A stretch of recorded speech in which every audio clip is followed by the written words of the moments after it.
Oke, teman-teman, sekarang kita masuk ke topik yang baru, yaitu tentang besaran fisika dan pengukurannya. Eh, ada beberapa topik yang akan kita bahas, teman-teman ya, di topik ini. Jadi, yang pertama, kita akan bahas tentang besaran pokok dan turunan. Bagi teman-teman yang belum tahu apa itu besaran, besaran itu adalah suatu kuantitas fisis yang bisa diukur dan dinyatakan dengan angka. Sebagai contoh, misalkan massa. Massa itu adalah karakteristik fisis dari suatu benda. Kita bisa ukur massa benda, misalkan 1 kilogram. Nah, 1 itu tadi merupakan kuantisasinya atau merupakan ukuran yang bisa dibuat angka gitu ya. Nanti ada besaran pokok, artinya ada besaran utama, kemudian ada besaran turunan. Nah, besaran pokok itu adalah besaran-besaran yang utama sehingga semua sistem besaran yang lain itu bisa diturunkan dari besaran pokok gitu ya. Nanti kita akan bahas detail di sini. Nah, kemudian yang kedua kita akan bahas tentang konsep dimensi besaran.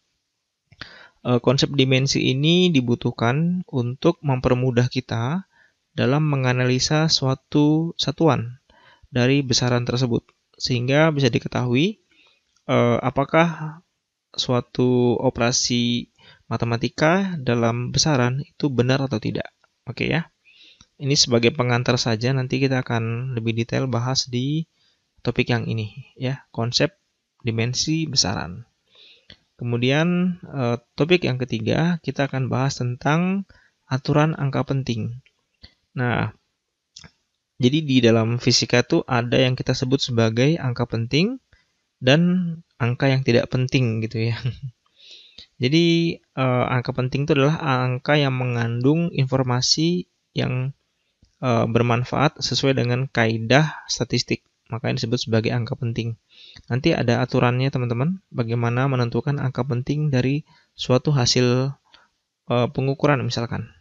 Ya, di sini.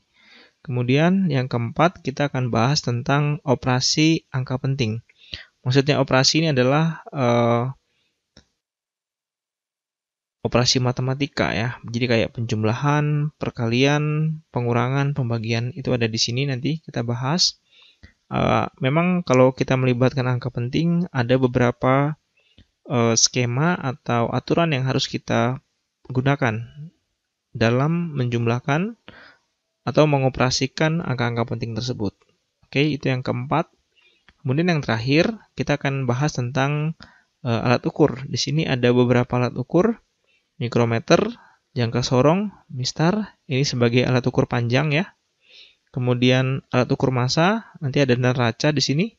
Kemudian ampermeter dan voltmeter sebagai alat ukur listrik dan stopwatch sebagai alat ukur waktu.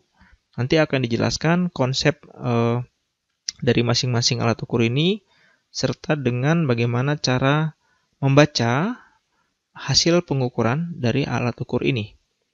Oke, itu ya teman-teman sekilas tentang mind map yang akan kita pelajari di topik besaran fisika dan pengukurannya.